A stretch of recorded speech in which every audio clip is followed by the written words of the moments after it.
Shalom, Sidra de Kitavo, première montée, remerciement spontané ou réfléchi. Notre Sidra débute par la mitzvah de Bikurim qui consiste à apporter chaque année au temple les prémices des 7 fruits d'Eretz Israël. Il est indifférent chez nos sages à savoir quand débute l'accomplissement de cette mitzvah au niveau historique. La Torah nous dit en effet, Vehaya, et voici, lorsque tu seras rentré dans le pays que le Seigneur ton Dieu te donne en héritage, que tu l'auras conquis et que tu t'y seras installé, tu prendras des prémices, etc. Dans la mesure où apporter des prémices est ici conditionné par la conquête d'Eretz Israël et par l'installation des Bnei Israël en Eretz Israël, le Talmud de Jérusalem explique que ce n'est que 14 ans après l'entrée en Eretz Israël que les enfants d'Israël durent apporter chaque année les prémices de leurs fruits au Mishkan, c'est-à-dire au tabernacle. Le Sifré lui stipule le mot Vehaya et voici souligne quelque chose d'immédiat. C'est donc dès l'entrée en Eretz Israël la première fois après la conquête de Jéricho qui fut remise aux descendants de Yitro que débute l'obligation d'apporter les prémices au Mishkan. En quoi ce différent nous concerne-t-il? Il faut savoir qu'apporter les prémices est accompagné de la récitation d'un texte dans lequel les Bnei Israël remerciaient Dieu pour tout le bien prodigué. Dans la mesure où un différent en matière de Torah symbolise deux faces d'une vérité divine, on comprend que les deux avis quant au temps adéquat au début de la mitzvah des prémices sont tous les deux des vérités. Ces deux vérités se reflètent d'ailleurs dans notre service divin quotidien. Il est en effet deux manières de remercier Dieu. La première est spontanée, elle est analogue aux prémices apportées dès l'entrée en Eretz Israël. Il manque peut-être une dimension intellectuelle, mais cette façon de remercier est pure et émane d'une profonde émouna, une profonde foi. C'est le mot dernier récité le matin au réveil avant même l'ablution des mains, avant le Netilat Yadayim. La deuxième forme de remerciement, celle analogue aux prémices apportées après 14 ans uniquement, est celle du modim prononcé dans la tfila après la préparation à la prière et une prise de conscience de la grandeur divine. Alors on a donc deux formes de remerciement. Une forme de remerciement le matin, modéani, qui est spontanée, mais sans beaucoup d'intellect, et une qui est basée sur une étude qui aura précédé la tfila, une concentration dans les mots de la tfila dans lesquels on rappelle la grandeur divine, et finalement une prise de conscience beaucoup plus approfondie de la grandeur divine.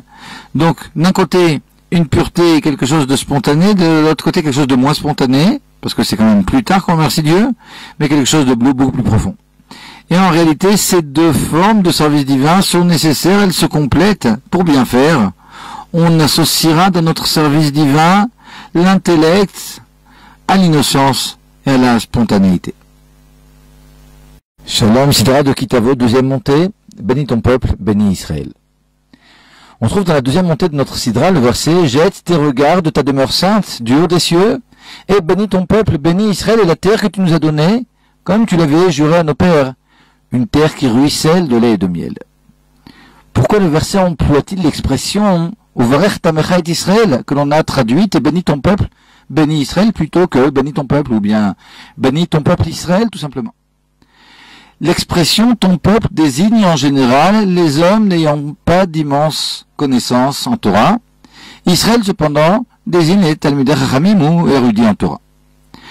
De façon générale, la Chassidoute explique que le peuple d'Israël est composé de deux groupes complémentaires, les érudits, dont l'occupation principale est l'étude et l'enseignement de la Torah, et le peuple dont l'occupation principale est celle des mitzvot. Parmi les mitzvot, la mitzvah par excellence nous confie le Talmud de Jérusalem et la tzedaka, qui permet notamment l'entretien du monde de la Torah. On pourrait par conséquent s'interroger sur l'ordre des mots dans notre verset « Bénis le peuple, bénis Israël ». Pourquoi les érudits sont-ils relégués en deuxième place? La réponse nous est donnée par le Talmud.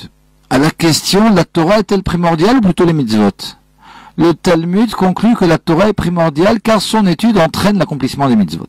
En d'autres termes, il ressort que même selon l'avis selon lequel la Torah, l'étude est celle qui prime, la raison en est l'accomplissement des mitzvot qui en découlent. On comprend donc pourquoi ton peuple, ceux qui s'adonnent principalement aux mitzvot, précèdent Israël, soit les érudits dans ce verset. Les mitzvot ont d'ailleurs une force tellement grande qu'elles ont pour vertu de transformer même une malédiction en bénédiction. Shalom, Sidra de Kitavo, troisième montée, des élections bien spéciales. On trouve dans la troisième montée de notre sidra deux expressions qui empruntent toutes deux un terme rare, la ha'amara, que l'on pourrait traduire par le fait de distinguer, de séparer, d'élire un être.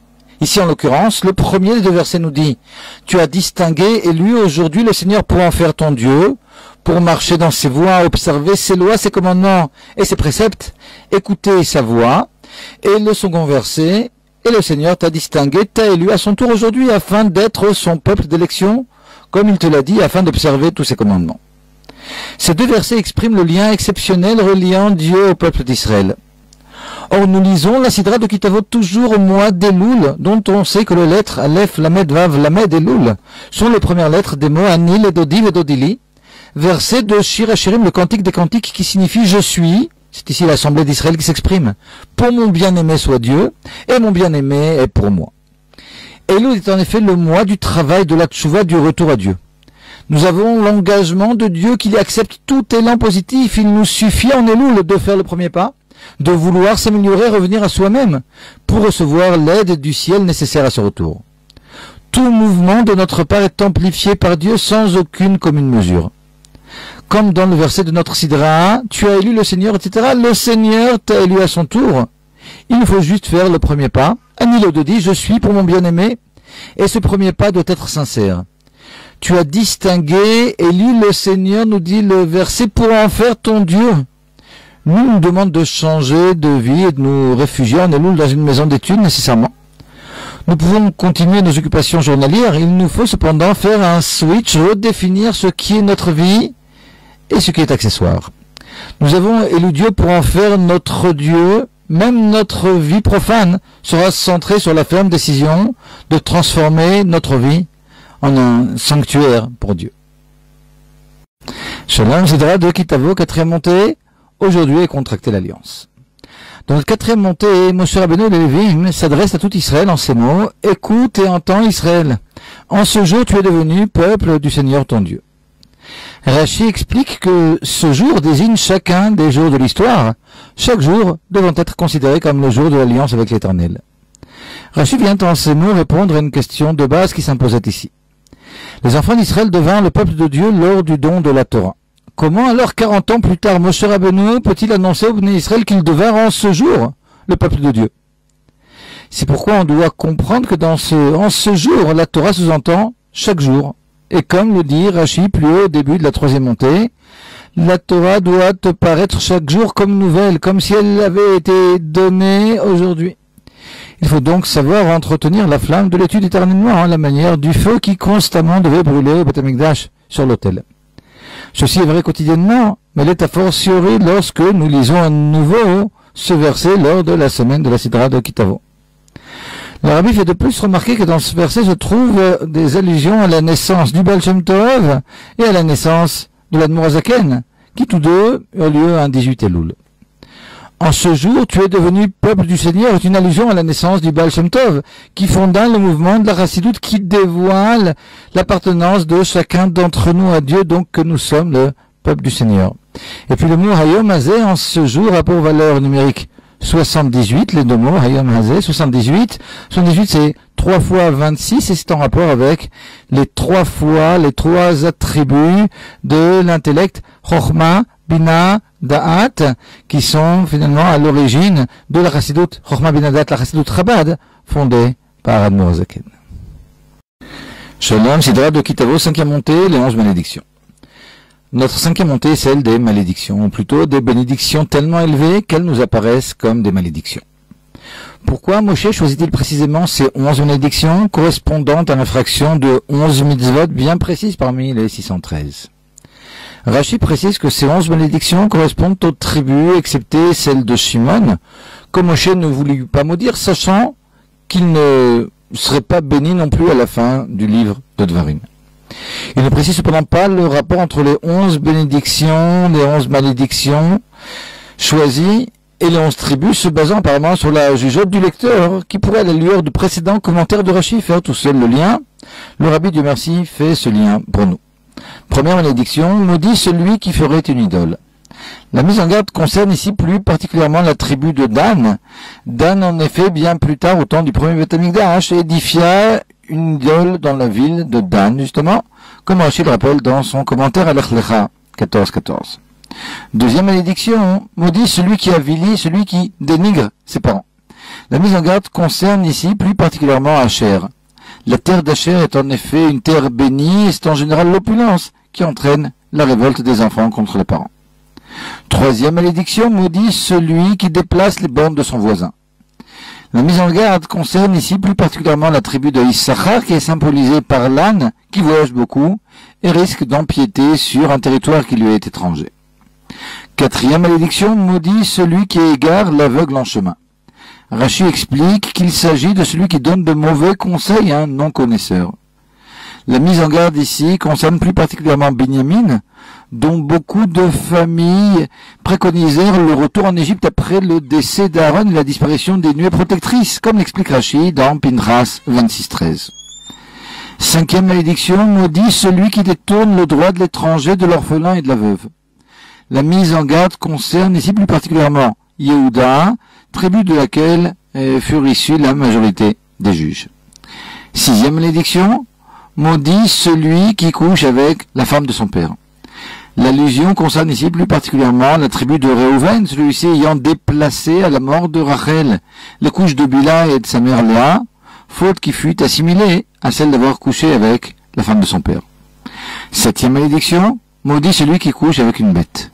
La mise en garde concerne ici plus particulièrement la tribu de Gad qui possédait avec Réhouven aussi de nombreux troupeaux. Huitième malédiction, maudit l'homme qui couche avec sa sœur. La mise en garde concerne ici plus particulièrement Naphtali. Naphtali signifiant « je me suis lié », comme nous explique Rachi, et lors de la naissance de Naphtali, c'est ce qu'exclama Rachel, qu'à partir du moment où est né Naphtali à sa servante Bila, alors elle se trouva liée à sa sœur, et ici on trouve une allusion lointaine à notre interdiction. Neuvième malédiction, maudit celui qui couche avec sa belle-mère. L'allusion ici est à la tribu de Yosef qui surmonta l'épreuve de la femme de Potiphar, qui se trouva par la suite être la belle-mère de Yosef. Dixième malédiction, maudit celui qui frappe en secret son prochain, selon Rachi par une mauvaise parole. L'allusion est ici à Lévi qui manigança avec Shimon d'éliminer Yosef. Et enfin, onzième malédiction, maudit celui qui accepte un présent pour frapper une âme innocente. La mise en garde ici concerne plus particulièrement les commerçants et donc la tribu de Zvulun qui s'adonnait au commerce. Shalom, Sidra de Kitavo, cinquième montée, les 11 malédictions. Notre cinquième montée est celle des malédictions, ou plutôt des bénédictions tellement élevées qu'elles nous apparaissent comme des malédictions. Pourquoi Moshe choisit-il précisément ces 11 malédictions correspondant à l'infraction de 11 mitzvot bien précises parmi les 613? Rachi précise que ces 11 malédictions correspondent aux tribus, excepté celle de Shimon, que Moshe ne voulut pas maudire, sachant qu'il ne serait pas béni non plus à la fin du livre de Dvarim. Il ne précise cependant pas le rapport entre les 11 bénédictions, les 11 malédictions choisies et les 11 tribus, se basant apparemment sur la jugeote du lecteur, qui pourrait à la lueur du précédent commentaire de Rachi faire tout seul le lien. Le Rabbi Dieu merci fait ce lien pour nous. Première malédiction, maudit celui qui ferait une idole. La mise en garde concerne ici plus particulièrement la tribu de Dan. Dan, en effet, bien plus tard, au temps du premier Beth Amikdash, édifia une idole dans la ville de Dan, justement, comme Rachi le rappelle dans son commentaire à Lech Lecha 14.14. Deuxième malédiction, maudit celui qui avilit, celui qui dénigre ses parents. La mise en garde concerne ici plus particulièrement Asher. La terre d'Asher est en effet une terre bénie et c'est en général l'opulence qui entraîne la révolte des enfants contre les parents. Troisième malédiction, maudit celui qui déplace les bornes de son voisin. La mise en garde concerne ici plus particulièrement la tribu de Issachar qui est symbolisée par l'âne qui voyage beaucoup et risque d'empiéter sur un territoire qui lui est étranger. Quatrième malédiction, maudit celui qui égare l'aveugle en chemin. Rachi explique qu'il s'agit de celui qui donne de mauvais conseils à un non-connaisseur. La mise en garde ici concerne plus particulièrement Binyamin, dont beaucoup de familles préconisèrent le retour en Égypte après le décès d'Aaron et la disparition des nuées protectrices, comme l'explique Rachi dans Pinchas 26.13. Cinquième malédiction, maudit celui qui détourne le droit de l'étranger, de l'orphelin et de la veuve. La mise en garde concerne ici plus particulièrement Yehuda, tribu de laquelle furent issus la majorité des juges. 6e malédiction, maudit celui qui couche avec la femme de son père. L'allusion concerne ici plus particulièrement la tribu de Réhouven, celui-ci ayant déplacé à la mort de Rachel les couches de Bila et de sa mère Léa, faute qui fut assimilée à celle d'avoir couché avec la femme de son père. 7e malédiction, maudit celui qui couche avec une bête. La mise en garde concerne ici plus particulièrement la tribu de Gad qui possédait avec Réhouven aussi de nombreux troupeaux. 8e malédiction, maudit l'homme qui couche avec sa sœur. La mise en garde concerne ici plus particulièrement Naphtali. Naphtali signifiant « je me suis lié », comme nous explique Rashi, et lors de la naissance de Naphtali, c'est ce qu'exclama Rachel, qu'à partir du moment où est né Naphtali à sa servante Bila, alors elle se trouva liée à sa sœur, et ici on trouve une allusion lointaine à notre interdiction. 9e malédiction, maudit celui qui couche avec sa belle-mère. L'allusion ici est à la tribu de Yosef qui surmonta l'épreuve de la femme de Potiphar, qui se trouva par la suite être la belle-mère de Yosef. 10e malédiction, maudit celui qui frappe en secret son prochain, selon Rashi par une mauvaise parole. L'allusion est ici à Lévi qui manigança avec Shimon d'éliminer Yosef. Et enfin, 11e malédiction, maudit celui qui accepte un présent pour frapper une âme innocente. La mise en garde ici concerne plus particulièrement les commerçants et donc la tribu de Zvulun qui s'adonnait au commerce. Sidra de Kitavo, 6e montée, qu'est-ce qu'elle est dans ses voies? On trouve dans la 6e montée de notre Sidra l'injonction Ve'alarta bidrachav, tu iras dans les voies de Dieu. On sait que le Rambam ne comptabilise pas les mitzvot générales dans le compte des 613 mitzvot. C'est pourquoi les mitzvot tels que Kedoshim, Tiyu, soyez saints, ou encore Etrokotai, Tishmoru, vous garderez mes lois, ne font pas, à son avis, partie du compte des 613 mitzvot. Et pourtant, le Rambam compte notre mitzvah, Ve'alarta bidrachav, tu iras dans ses voies, comme une mitzvah en soi, la 8e des 613, dans son Sefer HaMitzvot. Le Rambam précise, cette mitzvah consiste à ressembler à Dieu autant que possible.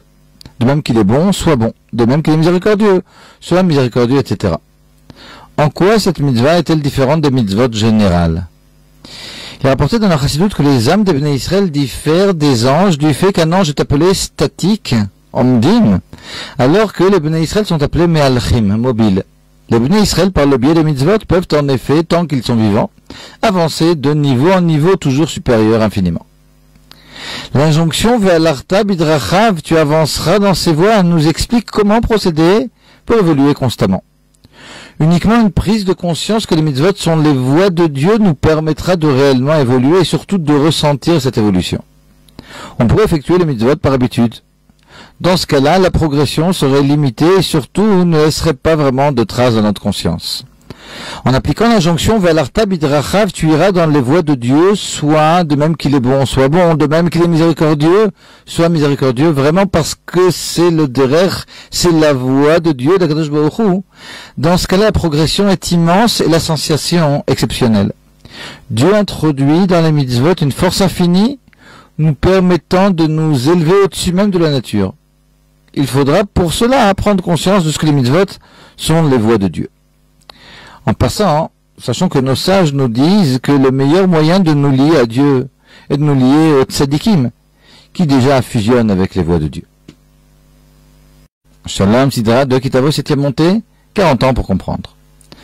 À la fin de notre Sidra, après le remontrance adressé à Israël et à la suite des paroles de l'alliance contractée, Moshe Rabbeinu rappelle au peuple, vous avez vu ce que Dieu fit sous vos yeux en Égypte, à Pharaon, à tous ses serviteurs et à sa terre.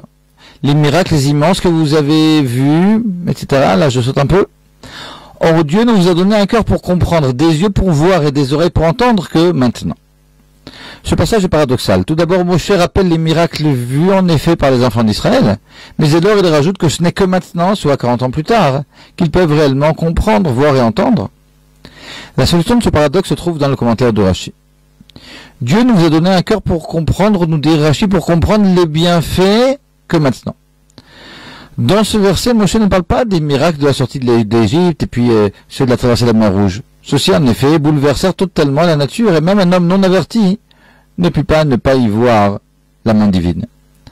Or, les miracles qui accompagnèrent les enfants d'Israël dans le désert 40 ans durant de par leur caractère répétitif ne furent plus considérés par eux comme des miracles, mais comme une nouvelle nature, qui ne les bouleversait pas ou plus. Avant d'entrer en Eretz Israël, qui marque la fin des miracles tel la manne, il fallait absolument que les Bnei Israël mûrissent et possèdent assez de da'at, d'esprit, de réflexion émotionnelle, on pourrait dire, pour analyser les événements et prendre conscience de l'intervention ininterrompue de Dieu dans tous les détails de leur vie. C'est cette force qui leur fut alors prodiguée, et c'est à elle que nous faisons constamment appel, que nous devons constamment faire appel. Grâce à cette force de discernement, nous saurons dévoiler l'intervention de Dieu dans notre vie, y voir l'Ashgara pratique la providence, et ainsi pourrons-nous avec joie avancer vers la très prochaine Géoula.